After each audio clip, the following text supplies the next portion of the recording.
Challenges Madhya Pradesh के युवाओं के सामने और जबलपुर के युवाओं के सामने जॉब्स को लेकर क्या आप लोग देखते हैं? क्योंकि आप लोग भी यहीं रहते हैं, तैयारी कर रहे हैं। थोड़ा विकसित शहर है, बड़ा शहर है मध्य प्रदेश का, लेकिन उसके बावजूद क्या चैलेंजेस हैं? और जैसे पॉलिटिकल दावे होते हैं कि युवाओं के लिए हम वादा करते हैं, कितना लगता है दम उनमें?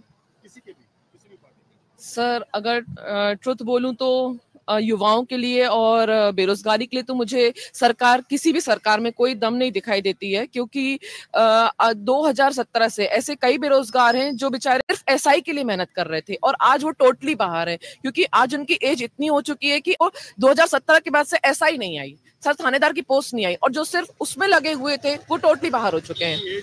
उनकी एज हो चुकी है, उनकी एज क्रॉस हो चुकी, तो लगातार एग्जाम हुए ही नहीं है एसआई के बाद। उसके बाद हमारा एमपीपीएससी भी रुका रहा, फिर अब स्टार्ट हुआ है, लेकिन अब स्टार्ट हुआ है तो उसमें ये कट ऑफ इतना ज्यादा जनरल का कर रहे हैं कि उसमें से एक दो नंबर से बच्चा चूक जा रहा है। तो और आरक्षण को लेकर भी ज्यादा बात तो मैं नहीं करूंगी, लेकिन ये है कि हाँ, अगर आप जनरल को भी कुछ ऐसी स्कीम दें कि हाँ मतलब वो अपने 1 नंबर 2 नंबर से जो बच्चा चूक रहा है, क्योंकि वो अगले साल फिर डिमोटिवेट होता है, फिर तैयारी करता है, और ऐसे अनेक चैलेंजेस उसके साथ एक साल में आ जाते हैं कि वो दोबारा उस लेवल पे तैयारी नहीं कर पाता है, या तो उसका विवाह हो जाता है, या तो और भी कोई चैलेंजेस हैं जो उसके पास जाते हैं। अब बच्चा 1 साल लग के तैयारी करता है और फिर उसके बाद अगले साल उसके बाद कोई चैलेंज आता है, वो तैयारी छोड़ दे। मतलब एक अच्छे स्टूडेंट ने तैयारी छोड़ दी, मतलब सरकार की जिस स्टूडेंट को जरूरत थी उस स्टूडेंट तैयारी छोड़ दी। जी सर, वो सिस्टम में बेहतर कर ही नहीं पाएगा ना, वो तो निकल गया बाहर। तो यही चैलेंजेस सर, और जो एग्जाम तो खैर अब रेगुलर हो रहे हैं, लेकिन मेरा कहना यह है कि सरकार जो भी हो, आप वैकेंसी प्रॉपर निकालिए, और वैकेंसी जो 2.5 लाख बच्चे फॉर्म भर रहे हैं, सिर्फ 1,000 का सिलेक्शन हो रहा है सर, ये रेशियो भी बहुत ज्यादा कम है। तो इसमें ये बहुत फ्रस्ट्रेशन बहुत ज्यादा बढ़ रहा है युवाओं के अंदर, बहुत डिप्रेशन बढ़ रहा है, जिसमें वो मतलब आदतन हो रहे हैं मद्यपान के और इसके। तो सर ये इसके कहीं ना कहीं मैं जिम्मेदार इन चीजों को भी मानती हूँ, क्योंकि जो बच्चा डेस्परेट होके पढ़ रहा है वो तो सर विजन नहीं है, लक्ष्य नहीं, तो वो भटक रहा है सर, भटक रहा है। तो उससे क्या है कि वो नशीली पदार्थों को, मादक पदार्थों की तरफ जा रहा है सर। तो इसका एक बहुत बड़ा कारण ये भी है सर। तो क्या लगता है, अब मैं चाहे बीजेपी की बात करूं या कांग्रेस की, सब दावे कर रहे हैं, चुनाव का टाइम है।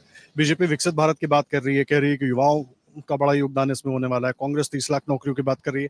तो सारी पॉलिटिकल पार्टियां जो है वादे करती रही, तो किसी में लग रहा है कि कोई कुछ बेहतर कर सकता है?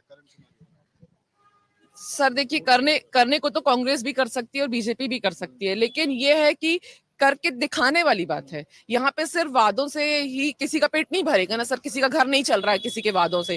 तो अगर आप करके दिखा रहे हैं तो ठीक है, क्योंकि अभी मैं आगे का विजन तो नहीं बता सकती हूँ, लेकिन यह है कि इन लोगों को अगर वादे कर रहे हैं तो उस पर खरा उतरना चाहिए सर, तभी युवा। अभी तक लगता है कि कुछ हुआ है मध्य प्रदेश का ही अगर मैं फोकस करूं तो युवाओं के लिए यहाँ पर कुछ भी 10%, 5% कुछ भी काम हुआ है लगता है?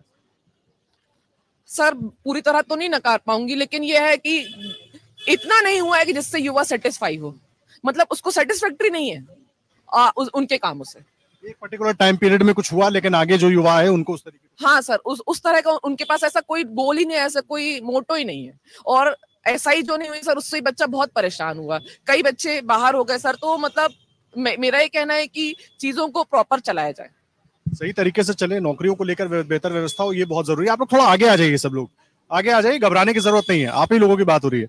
तो बड़ा अहम है यहाँ पर ये समझने के लिए, क्योंकि बहुत सारे चैलेंजेस है, उन चैलेंजेस को लेकर दावे वादे तो होते रहे, लेकिन पूरे कितने हुए? आपका नाम? सर मैं रोशनी यादव हूँ। सब तैयारी कर रहे हैं जी। बड़ा इशू ये है कि उसके बाद दावे वादे तो खूब हो रहे हैं, अलग अलग नौकरियों के लिए तैयारी कर रहे होंगे, बड़ा गोल भी होगा, लेकिन क्या लगता है सुविधाएं, सरकारी सुविधाएं कुछ मिल रही हैं? क्योंकि बातें तो सब करके चले जाते हैं, और आज से नहीं, युवाओं की बातें हम सालों से सुनते आए, सदियों से सुनते आए। कहीं पर लग रहा है कि युवा केवल चुनाव के वक्त युवा होता है, या उसके बाद भी युवा की चिंता होती है?